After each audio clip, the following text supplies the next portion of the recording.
I wanted to make a quick video here. I made a video late last year, where amongst other things, I was sort of talking about the overall political climate right now and how it's entered in a sort of like meta complex, kind of insane, level of just sort of ridiculousness. Just, it's insanely complex. Just everything, like whether we're talking about the alt-right and the alt-light and Trump and all that, or like, the opposite extreme, far left, and everything it bleeds into, everything it combines with the entertainment industry and so on and so forth. But one aspect of it that I've been following off and on, which I'm kind of like, I have a somewhat like neutral opinion about it, because it is kind of like, I don't know, it's just Tim Heidecker and the whole, what started out with the Decker show and the correlative on cinema show. And really, like, if you have no idea what I'm talking about, then you should probably look away from this video, because it's too complex to really explain. I'm not really gonna bother explaining it. So I'm really just going to be talking in this video to people who know exactly what I'm talking about. But basically, it's just, it seems like Tim utilizing a medium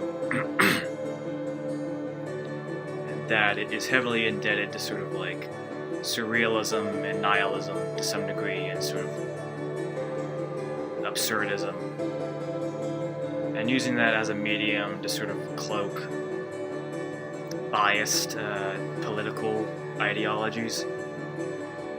And that's exactly what Decker always seemed to me, because while it is a funny show, and I would consider myself a fan of it, and of Tim Heidecker in general, it definitely seems like it's just like indicated, it just has a heavily,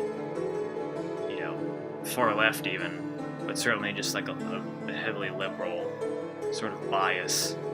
And it just sort of like, in a very despite the complexity of the humor, it treats political issues through a very simplistic lens, thus, cheapening them. Such as, and there was a Decker episode, because the guy is kind of a conspiracy theorist at times, and there's a Decker episode where he's sort of like simplistically, quote unquote, label it, blaming the Illuminati, and he's like, "Oh, those damn Illuminato!" It's funny, but it's kind of a cheap laugh, really, because it's just it's assuming, it's just sort of banking on a very simplistic knowledge of conspiracy subjects such as the Illuminati, because Tim Heidecker's audience is kind of mixed, because Sam Hyde, who's obviously alt-right, was a big fan of Heidecker, at least from a surface aesthetic route, and that's part of the reason, influence for their kind of absurdist yet conservative humor. Anyway, but a lot of the Heidecker and the Tim and Eric audience is more like leftist leaning, and at this point, since the left has like little by little morphed into like the far left extreme, therefore it makes sense that a lot of his current audience would be far left by now. So it seems like he's using the absurdist platform of his humor to sort of tackle political issues simplistically. And now he's come out with a new, I think it's only a few weeks old, a new sort of follow-up to Decker, because it is very sort of Kaufman-esque meta humor with many layers to it, where basically the creator of the Decker show on cinema he gets involved with a sort of like a alternative medicine type guy, Dr. Sand, which definitely has its own kind of propaganda element to it, bringing that equation into it. But I'll get into that in a little bit. But basically, he works with this Dr. Sand guy off and on, and they work together to secure a. They start a music festival, sort of like an electronic music festival. And then they distribute these vape pens to the concert goers. And the concert is badly managed, and the vape pens are defective, I guess, and some people die. And basically, this is a trial that is being held for those deaths.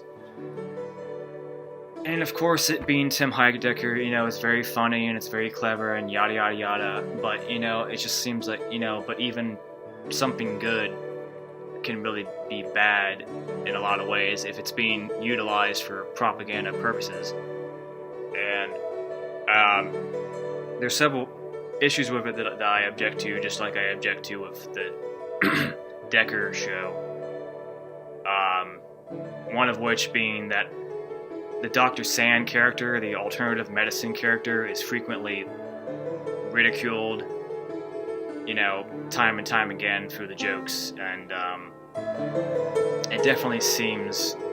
I think at one time he was talking about Dr. Sand derived a special medicine from some really whacked out, crazy origins, like it has something to do with like an insect lands on a butterfly's head and makes it disintegrate, and this is what we extracted this chemical from. So it's basically it's basically kind of making fun of some of the more out there sort of aspects of New Age culture. And I guess that's fine on the one hand, because one shouldn't take anything so seriously that you can't make fun of it, even if something is good, which I think a lot of aspects of the New Age culture, just any sort of spirituality, are good. Although I do have my objections to it, but that's for another video. Yin yang, positive, negative. But but in a way, it just seems like a very kind of, and there's other stuff in there where they're saying like, Dr. Sand, this alternative medicine guy, like, he's not even a real doctor. You shouldn't, trust anyone that doesn't have a proper medical degree. It just seems very kind of like, an offhanded, like very dismissive, just sort of generic kind of, attack on anything that's alternative medicine. I'm an alternative medicine type guy, and I also go the proper way with medicine, but there are definitely a lot of things I object to. I object to the pharmaceutical companies, and I am against SSRIs and things like that. So, I mean, I'm a pretty firm believer, or at least heavily open to a lot of alternative medicine. So I thought that was kind of backhanded and probably there for propaganda purposes. Because as someone who's kind of like a middle of the road centrist in a lot of ways, I kind of go back and forth. But what that position is unique in the sense that it allows me to maneuver through different circles, whether from the left or the right, and therefore I can get almost like intimate knowledge of something enough to know the positives and the negatives of whatever side. And I've noticed that a lot of the, from my, especially in the past, being a musician, certainly in the past, I sort of went in between the worlds. But I know a lot about the music scene, which by now has become like very far left. And it's from that intimate knowledge of it that I know that it's gone this route, that it has gradually morphed into the extreme of the far left. In the last decade, and to some degree in the early parts of this decade, the scene seemed more open to like things such as alternative medicine and the psychedelic spiritual scene, New Age, if you will. Things like Animal Collective sort of blurred the boundaries between those worlds. But in this decade, I've noticed like a trend of the scene becoming very atheistic and very nihilistic and very black pill, if you will. And I think there's probably some conspiratorial aspects to that. I think it's been kind of pushed gradually to that side. And so kind of the whole making fun of the Dr. Sand and character in alternative medicine kind of seems to me just a part of that gradual predictive programming, you know, to keep people, to appeal to that black pill atheistic, you know, agenda, and to encourage that and maybe garner a laugh from that. So that's one issue. Another issue, I just remembered, predictive programming. So, in this one episode, because I remember, like, from the previous Decker episodes, like the Decker band, Deckar, if you will, was more of sort of like a classic rock to some degree, maybe some of the more generic aspects of alternative rock mixed with it.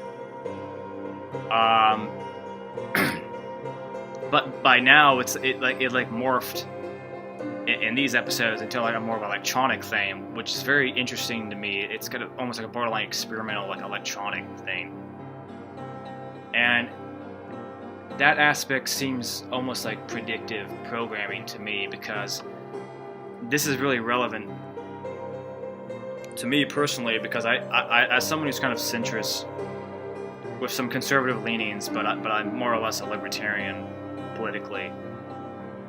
You know, I find myself kind of in agreement with at least some of the Tim Heidecker viewpoints that are, you know, ridiculed in the Decker series. Not all of them. I mean, some of the more, you know, I'm not like a war path type guy. You know, I can definitely, some of the criticisms of that show where they poke out how basically Republicans get manipulated into sort of like fighting wars against the Middle East, for instance. Like I get that, I understand that, but other aspects I object to, like they make fun of the anti-vaccine craze, which is actually, I'm not a fan of vaccines, and just other conspiracy theory type aspects.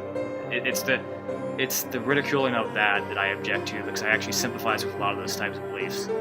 But getting back on subject, I feel that it was interesting to me that like the Tim Heidecker character is in sort of like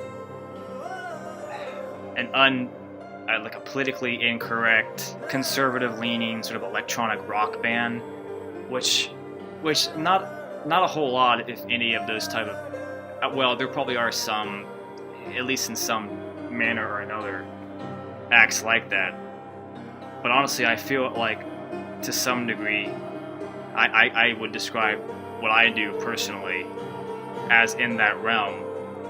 But I don't feel as though I have a lot of contemporaries. There are some people who are sympathetic, but overall, like, it's a very, at best, it's kind of like a very fringe thing right now. But I do feel that it's something that's probably going to grow, because even the alt-right and the alt-light themselves are in sort of an infancy right now. The movement's only at most like 2 years old, but really in 2016 was when it started to grow heavily, and now it just keeps growing and growing. But the music scene aspect of it, the more autistic elements of it, are still an almost embryonic, borderline non-existent standpoint.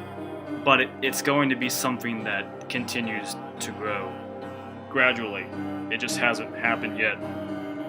So it's interesting to me that like the Tim Heidecker character's band is now like a weird like electronic thing, but they still have these like conservative beliefs and politically incorrect beliefs. It seems like predictive programming to me. It's like a signaling almost.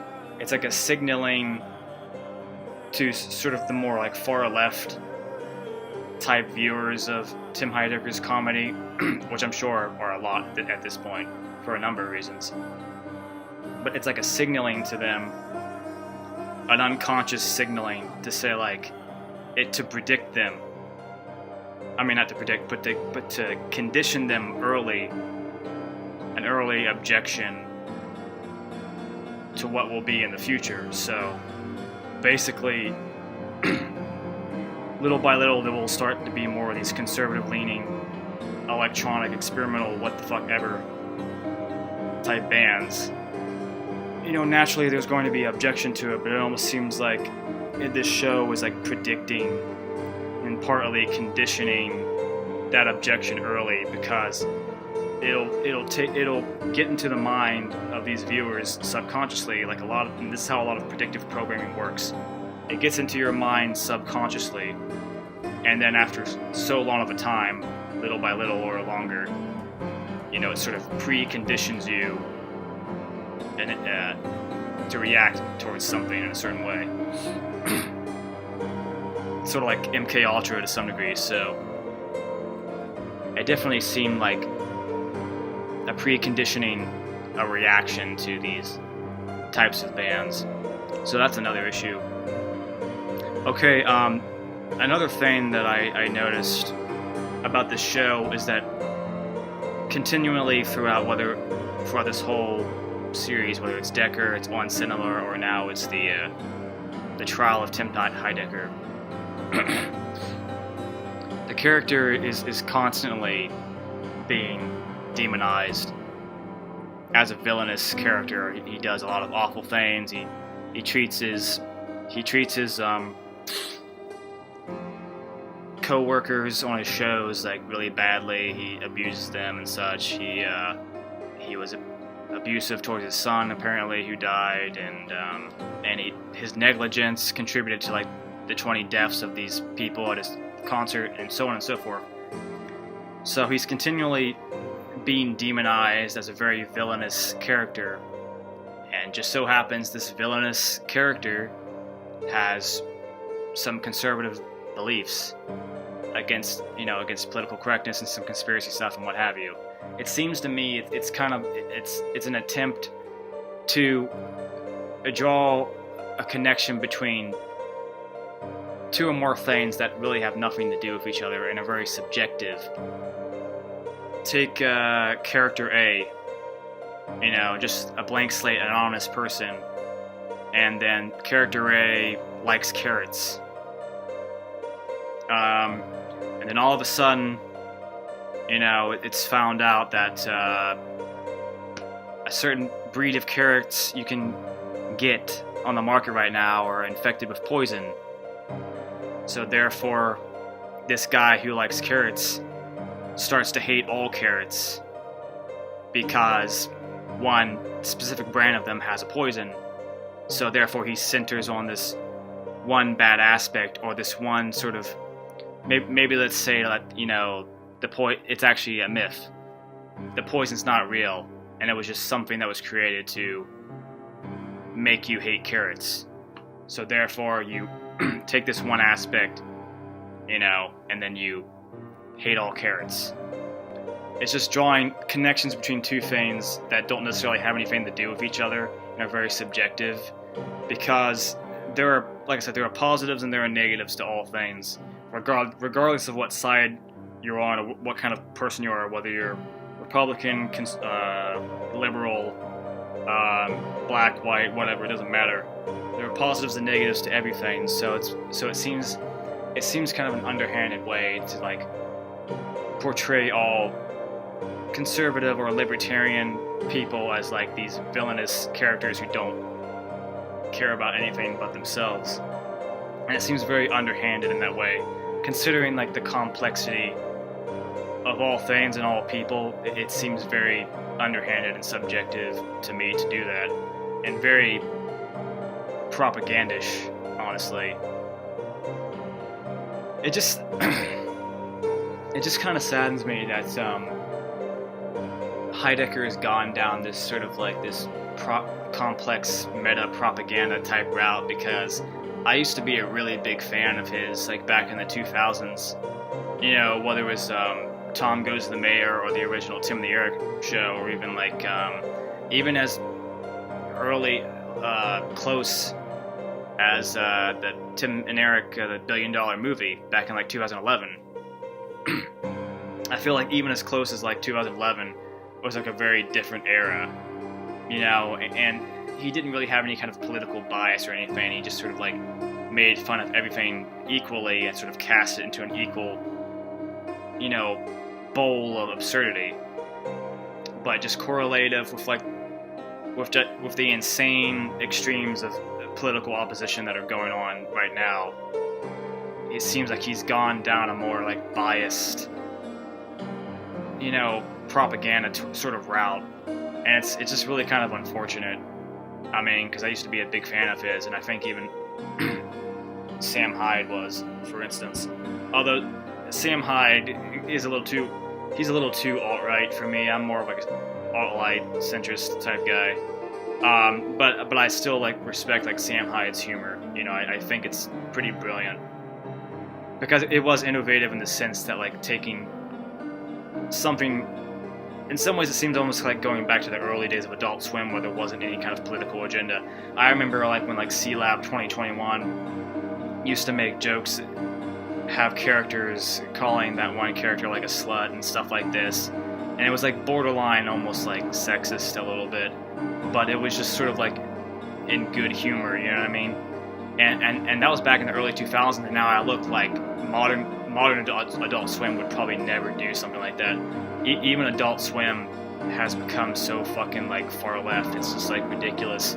I think I even remember when Gavin McInnes was interviewing Sam Hyde, they were talking about that same thing. And obviously the fact that even Adult Swim has been infected by this sort of this far left political correctness was a major reason why Sam Hyde and $1 Million Extreme were canceled in the first place. So it's just funny. $1 Million Extreme in some ways seems kind of like a return to the old days. Maybe extreme at some parts, and you know, I don't agree with everything that it espouses, but I'm still smart and unbiased enough to recognize, you know, artistic genius. It's just people are just getting too like, you know, obsessed with this political correctness and stuff that they just can't, you know, I don't know. There's just people just have blinders on their eyes. Okay, my final thoughts on this video is that say theoretically that you know, in the realm of comedy, like I said earlier, that you know, you shouldn't take anything so seriously that you can't make fun of it. Now, obviously, you should take things seriously, but you shouldn't take things so seriously that you can't make fun of them. So let's say, for the sake of argument, that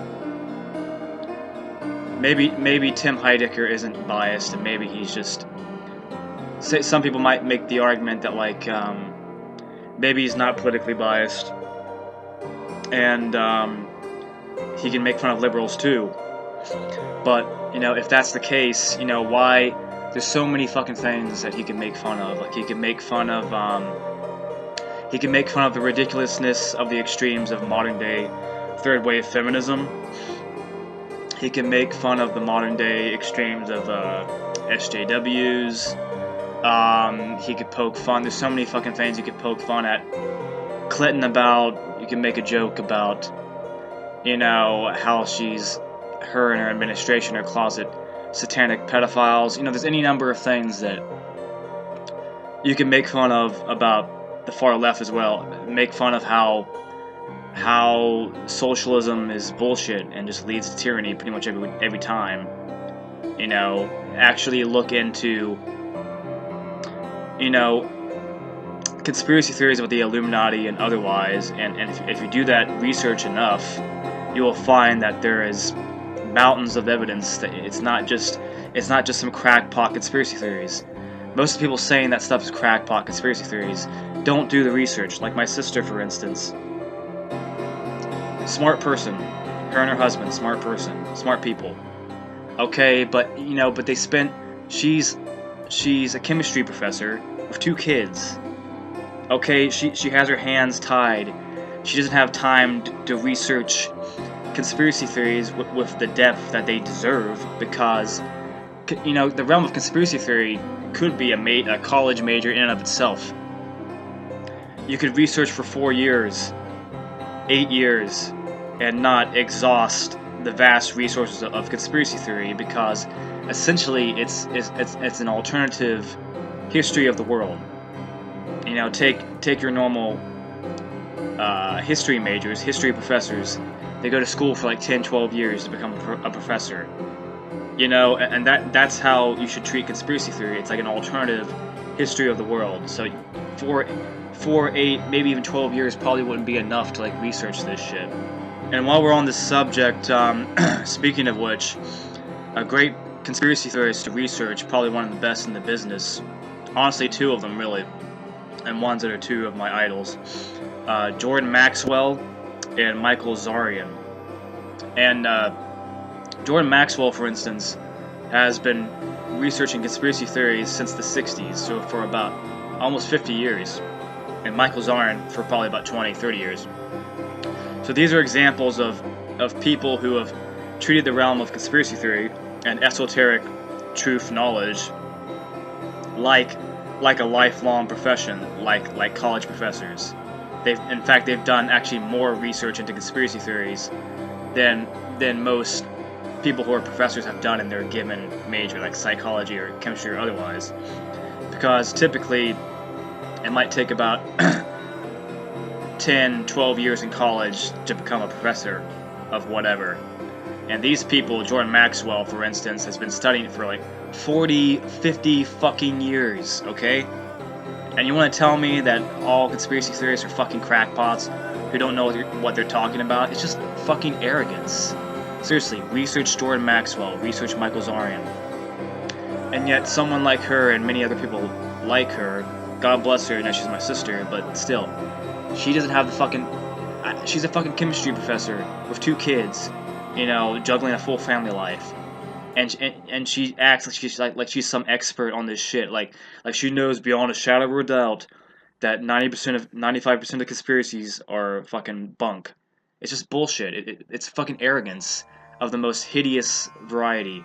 It's like there's no fucking way. I know for a fact she doesn't have the time to research this shit, you know, with her family life and being a chemistry professor, like.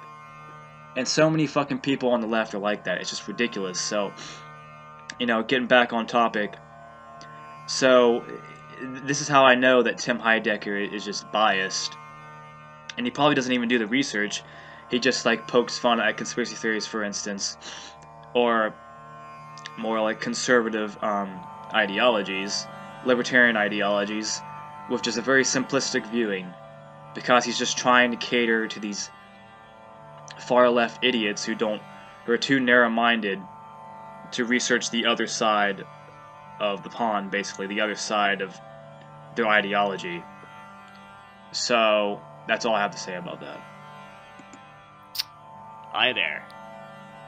Did you enjoy this video? Well, that's just peachy. If you did, subscribe right here, motherfucker! Right here in the middle, or right up here, there's a video about chemtrails or conspiracy theories, or a music progressive, alternative, electronic, what the fuck ever song. Or right here is probably the same stuff, the same basic categorization, you know, conspiracy theories, or progressive, alternative, electronic, blah blah blah video, or whatever. That's all, folks.